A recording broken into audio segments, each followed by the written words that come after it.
Maxoutil.com, un max d'outils à prix mini, présente Sud Radio, le journal des sports. À la une de l'actualité sportive ce matin, Jules Boscherini. Le top 14 avec Toulon qui ramène la victoire sur la rade. Le PSG fait du surplace face à Nantes en Ligue 1. Et le retour à la compétition de la reine Perrine Lafont en ski de boss. Mais on commence par le top 14 sur Sud Radio, la radio du rugby. Victoire pour le RCT en terre catalane. C'était un déplacement redouté par l'entraîneur toulonnais Pierre Mignoni, mais un déplacement gagnant puisque le RCT s'impose 22-13 contre Perpignan. Seulement un essai dans cette partie. Il est inscrit dans la confusion par Dani Priso à la suite d'un regroupement qu'on va revivre avec les commentaires de Rémi Ruggiero. Vraiment quelques centimètres, quelques encablures de laisser là pour les Toulonnais qui pourraient scorer là, et ça va laisser pour le RCT, ça va laisser, c'est marqué. Alors qui a marqué, j'ai pas l'identité de joueur là, il y en a mal de joueurs autour de lui, mais en tout cas ça passe pour le RC Toulon qui vient marquer cet essai qui permet aux Toulonnais de prendre un ascendant assez important cette fois-ci puisque ça fait 17-6 au tableau d'affichage. C'est souvent confus ces phases de jeu. Voilà, c'est ça, mais c'est bien Dani Priso qui marque, et grâce à ce succès, le premier depuis 2019 à Aimé Giral, Toulon remonte à la 4e place du classement.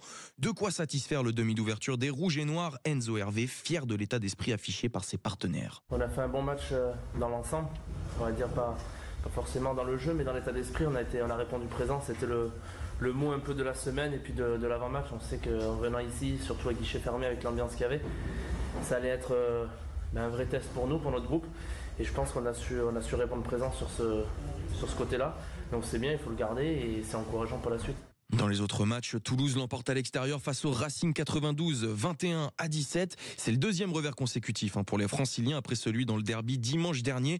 Et malgré la révolte des locaux, au retour des vestiaires, Frédéric Michalak, l'entraîneur de l'attaque des Ciels et Blancs, a senti ses joueurs absents avant même le coup d'envoi. On l'a senti dès l'échauffement déjà, on sentait pas une équipe, on n'était pas vraiment dedans, dans les attitudes, dans les regards, dans l'intensité, dans les impacts, les trois quarts, les avants, il y a du travail, la défense aussi, il y a 2-3 phases de défense. Et moi je le vois puisque je me mets en numéro 9, donc je vois vite si les mecs sont là ou pas. Et quand tu arrives à passer 2-3 fois à l'échauffement, c'est pas normal. Très belle victoire également pour l'ASM puisque Clermont s'impose largement face à Castres 54-10. Petite victoire pour l'UBB 9-6 contre Montpellier. Pau enfonce un peu plus le loup 29-15. Mais l'exploit de cette 11e journée de championnat, il est à mettre au compteur du RC Vannes. Le promu breton qui crée la sensation avec cette victoire sur la pelouse de La Rochelle 23-14. Oui, c'est incroyable quand même. Ils sont allés gagner chez le champion. Enfin, c'est incroyable. Ancien champion d'Europe en tout cas. Allez, exploit monumental pour les Bretons. Résultat au classement, ça donne quoi? Avec 39 points, Toulouse est toujours leader du top 14, 2 points devant l'UBB, Clermont est 3e, Toulon 4e, et le top 6 est provisoirement complété par La Rochelle et Castres, en attendant le match du soir entre Bayonne et le Stade Français, coup d'envoi à 21h05 à Jean Daugé sur Sud Radio, la radio du rugby. Exactement, on passe au football, la Ligue 1 et cette piètre opération pour le Paris Saint-Germain hier. Match nul, un partout entre le PSG et le FC Nantes au Parc des Princes.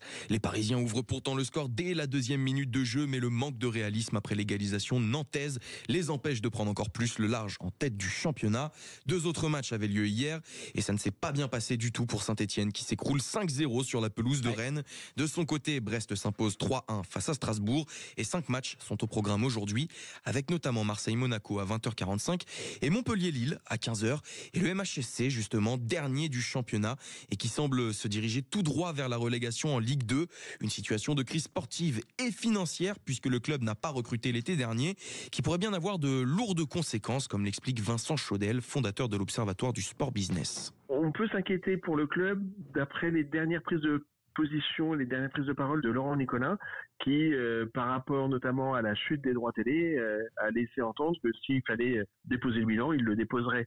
Donc c'est plus ce changement de posture ou de prise de parole qui me semble inquiétant, parce que jusqu'ici, la famille Nicolin a assumé et a toujours été derrière le club dans les bons ou les mauvais moments. Donc ça, c'est plus cette dimension-là qui peut être inquiétante et qui pourrait inquiéter la DNCG dans ses prises de position et dans ses décisions. Oui, c'est compliqué pour Montpellier. On le rappelle, rappelle, le match c'est à 15h. Ce sera difficile face aux Lillois qui sont très forts et qui sont une équipe européenne. C'était Vincent Chaudel, fondateur de l'Observatoire du Sport Business. Allez, place à la Formule 1. Elle continue alors qu'on connaît déjà le nom du champion du monde. Ouais, plus que 2 grands prix à disputer alors que Max Verstappen est déjà sacré champion du monde de F1.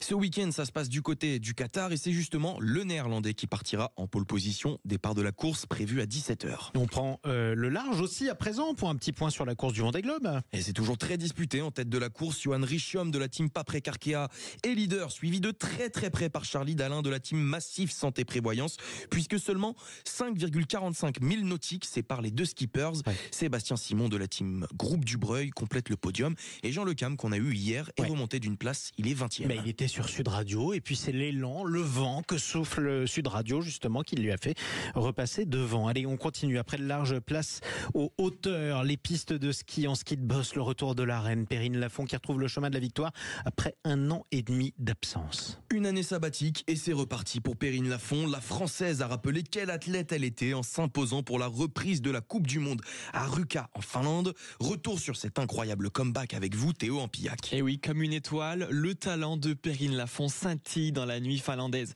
Une glisse incroyable, une qualité de figure qu'on lui connaît depuis des années. À seulement 26 ans, elle signe là sa 31e victoire en Coupe du Monde et elle rend même les commentateurs d'Eurosport complètement fous. Écoutez, c'était hier, juste après l'annonce des résultats. Et c'est premier! Victoire de Perrine Lafont pour son retour!